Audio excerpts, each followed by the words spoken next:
Points, 4 rebounds, 3 assists in Game 1 for the Golden State Kevin, Warriors. Mark Medina, Bay Area News Group. What was your view with all the exchanges that Patrick Beverley was having with you throughout the game and, the subsequent ejection? Well, I've been playing against Pat Bev since he was at Arkansas, so I kind of know what he brings. He's a Chicago kid. I grew up and raised in the Chicago area, so those dudes play with a different type of grit, so I can appreciate that about Pat. And you know what he's going to bring to the table, just the physicality, mucking up the game a little bit with his physicality, his talking, his everything. That's what he brings to each team he plays on. So that's his identity, and they support him with the Clippers. So for me, I know that coming into the series, so I thought it was fun tonight.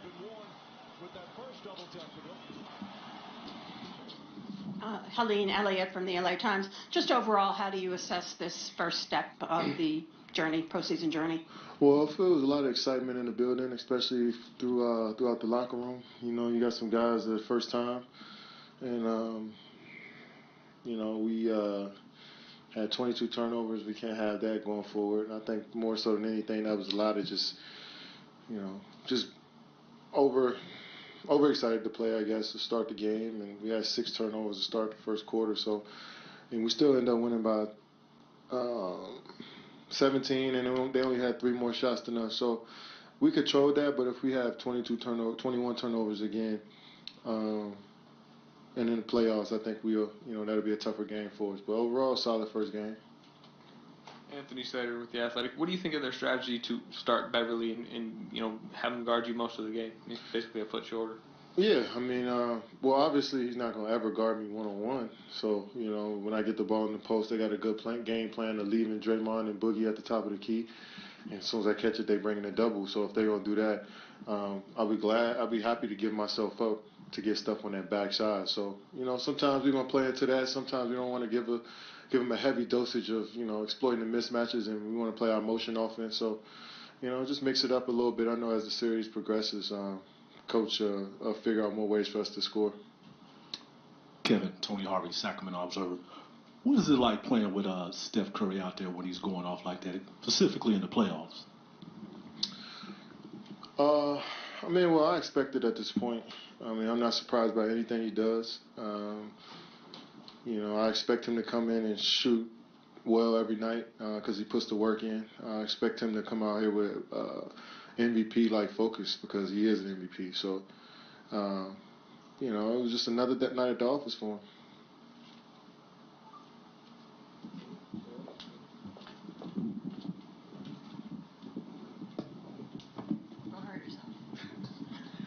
How much do you worry about technicals? Because you only get, what do they say, 4 of 7? Do you worry about that at all? No, I can control myself.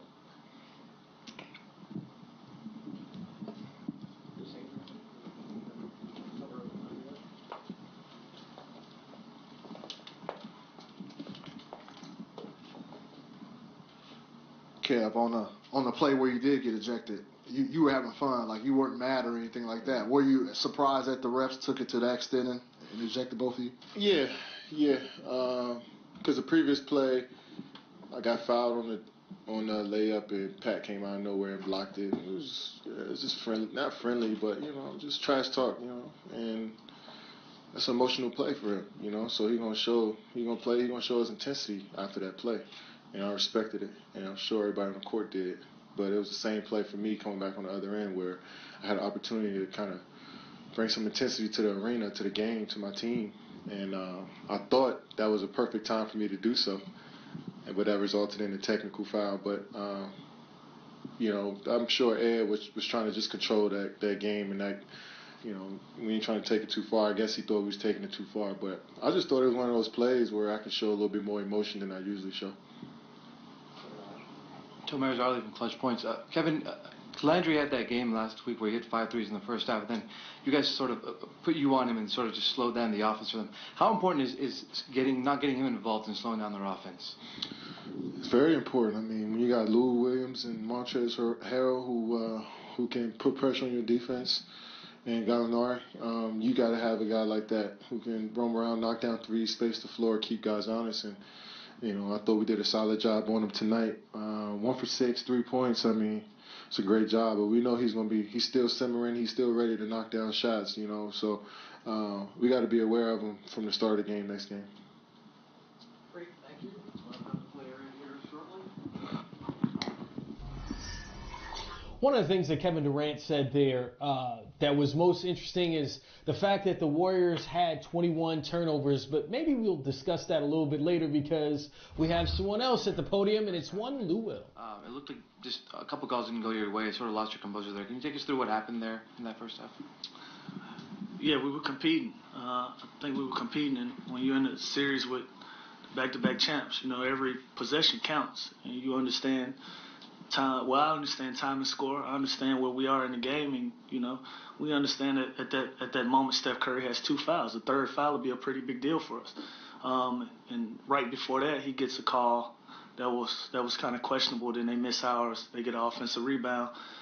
Gallo was vertical. You get another call. You know, so those things kind of swing the momentum of the game. And when you're playing a team like that, it makes a world of difference. And I think that showed with them going into the half with a 13-point lead. You know, so me personally, I did lose my composure, which is a rare thing. And so I feel like if that happens, you know, it's warranted. So.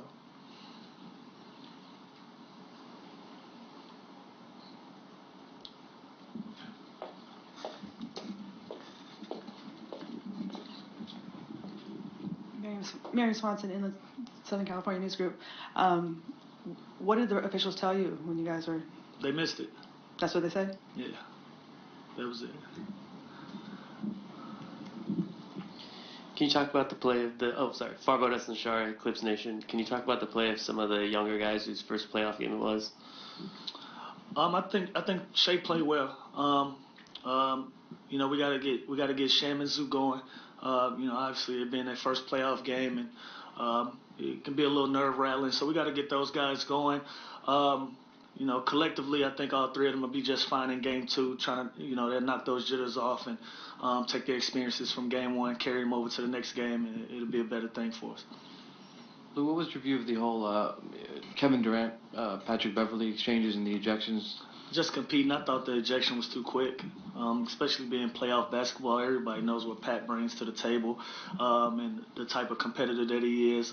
I think it was quick. It might have went quick because of the back and forth they had right before that. But I thought it was quick. I think both guys were competing, and that was it. Little trash talk, and you know, and you're a competitor, and you know, you work all year to get to the playoffs, and you know, you kind of want that. You want that atmosphere. You want that energy. So I thought for both sides it was too quick. Kurt Sandoval, ABC7. As a shooter yourself, how do you describe what Steph did tonight? Especially, I'm not sure he even had scored in the first quarter, but was 8 of 12 from behind the arc. Yeah, it sounded like a regular Steph Curry game that I watch on TV. You know, he's a high level shooter. And being a scorer myself, you know, you really don't get too much in your head about missed shots. And you know, obviously, the caliber player Steph is, I don't think he even thought much about the first half. I think the team was playing well enough where he was comfortable where he was, and he took it to another notch in the second half. So.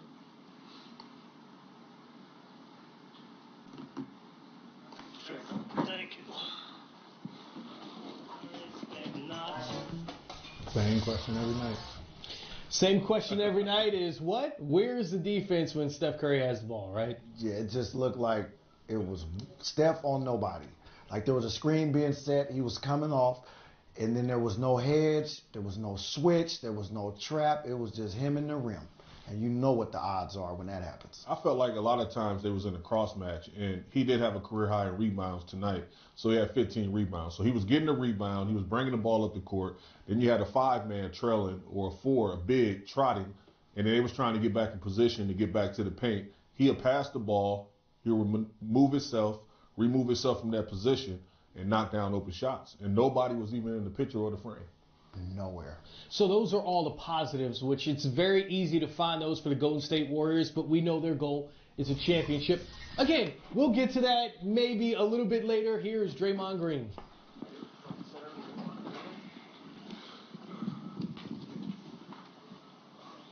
Draymond, Mark Medina, Bay Area News Group.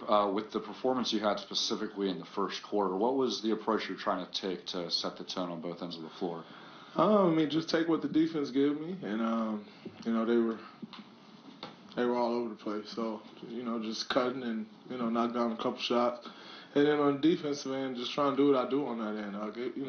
Come up with some deflections, help out, and put some broad pressure on the guys I was guarding. Draymond, Connor Letourneau, San Francisco Chronicle. Obviously, Steph hit a bunch of threes, but what do you think of everything else he did? Defensively, passing, rebounding? I thought he was really good defensively, and the rebounding was spectacular. Obviously, we know Steph can pass the ball, and he made some great on-time, on-target passes. But the rebounding was incredible, especially, that was one of our keys is to rebound the basketball. With Montrez, they're a great offensive rebounding team. Pat Beverly crashed the glass. And Steph was matched up on Pat Beverly, and yet, he got a lot of rebounds, and, Pat Beverly had one offensive rebound. So, it's good to see him rebound that way, especially, where they really rebounded well in the first half. But, Steph helped out a lot with that. Anthony Slater with The Athletic. What do you tell Draymond or DeMarcus over here? DeMarcus, the guy who his entire life has, been the center of an offense, whereas today, they're ignoring him, and just kind of the awkwardness at times having to deal with that, playing that type of way. To play his game. Obviously, you come in with a game plan, and you want to stick to that game plan, but at the end of the day, he's been as successful as he has because he's played his game. And so I think he just need to really focus on that. Don't worry about all the other stuff and it's his first playoff game. So that also comes with some jitters and some adjusting. If you've never been in a playoff game, you've never really truly seen somebody scheme against you, but also your entire team. You play somebody in the regular season, and granted, he's been the guy for so long, so he's seen double teams. But in actuals, like in the regular season, you don't really have much time to really focus on a scheme. When you're about to play somebody for a possible 7 games in a row, then your whole scheme is locked in, and everybody's focused on that. And so, that takes some adjusting. You see some rookies come in and it's their first playoff game. Like, there was no difference tonight between Landry Shamet and DeMarcus. It was both of their first playoff game, and that's kind of what happens. It's the first time you've seen that intensity. It's the first time you've seen that physicality. It's the first time you've seen somebody scheming the way they do. And so just continue to play his game, and, now he'll know the speed of a playoff game. He'll know the physicality of a playoff game, and he's obviously great enough to make that adjustment. C.J. Peterson, San Francisco Examiner. Draymond, all season, teams have been kind of daring you to shoot three-point ball, and tonight happened again early in the first quarter. What do you tell yourself when you see that, and how do you approach that my kind of shit space? Working now. All season, I really didn't care, but I love this time of year, so, and my shit work now, so whatever. Draymond, you were the first person to come at Kevin. It just seemed like you, after the Patrick Beverly, I don't know what everyone, ejection, and it seemed like you were saying words of encouragement. But what is playing against Patrick Beverly like in a playoff series, and why was it you so amped after that play? I mean, there's always little games within the game, and so there's always stuff going on out there on the floor. Meanwhile, K was 8 for 16 with 23 points. It's a pretty solid night, at the office. So, that was good. And, I like to see people battle. And I love that. Yeah. Draymond, speaking of scheming, what are some of the things that you guys would like to work on a little bit more to nail down that game to win? Turning the ball over. Me. But we can really cut back on those turnovers. And I think as the game went on, we did a better job with Lou Will. But early in the game, he kind of got everywhere he wanted to get to. And so, once we settled in and really, locked in on our defensive game plan, it was a different story. But, we need to be that way from the jump to start game 2, and I think we will. Draymond, Nick Friedel, ESPN. With all his threes tonight, Steph now has the record for most threes in the postseason. I don't got that? Yeah. There's still time. Crazy. How'd that happen? You've been around him all these times in the postseason. Are you even a little surprised at just how quickly he's attained this record, given the greats that came before him? I mean, I think he's attained a lot of three-point records pretty quickly. What is he now, 3rd all time? Guys have played a lot of games, and here he is, 3rd of all time in the middle of his prime. I'm never surprised when it comes to anything with Steph and shooting the basketball. I think, I don't think there's much argument when anyone says he's the greatest shooter of all time. I don't know if you can find many people to argue that. So, no, it don't. It don't shock me. It shocked me that I'm not the all-time leading three-point shooter here. But it don't shock me that Steph is, though. That's kind of a double negative, but you get where I'm going with it. Draymond, Brian Benefitemi, KMBR 680. As a starting lineup, you guys outscored the Clippers starting lineup by 60 points. What would you say was the key to that tonight, and how can you keep that up the rest of the series?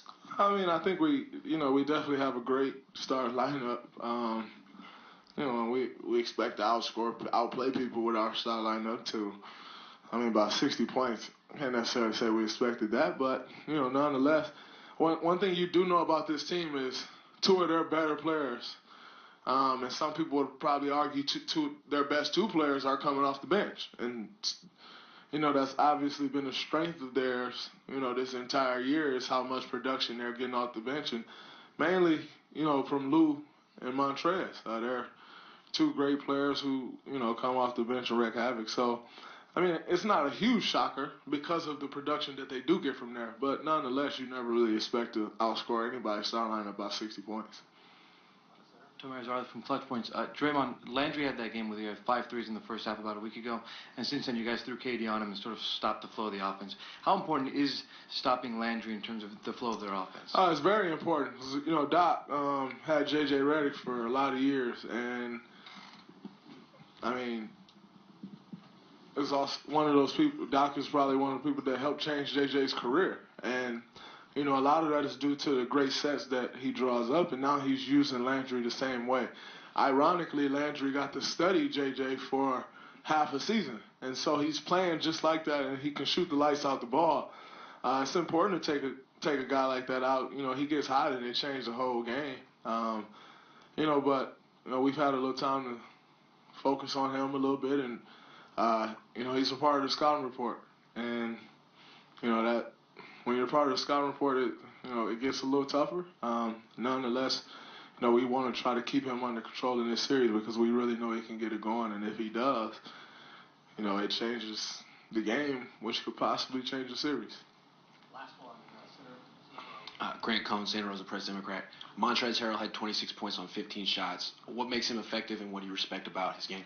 I respect the guy who get it out the mud, and he's gotten it out the mud. No one expected Montrez to be who he is in this league today. And yet, he's put the work in that he's needed to put in, and he'll be in this league for a long time. So, most importantly, I respect that. And, he's a hustle guy. He's getting stuff, dives to the rim. Probably one of the best rollers in the league out of a pick and roll. He's super physical.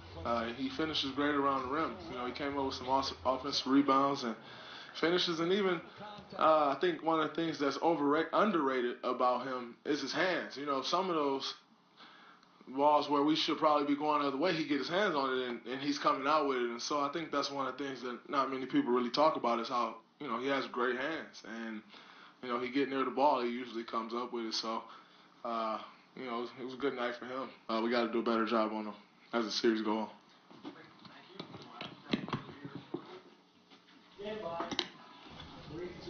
Draymond Green, 17 points, 7 rebounds, 7 assists in a win in Game 1 for the Golden State Warriors. How about Steph Curry with 38? You're watching Game Time Live, presented by State Farm.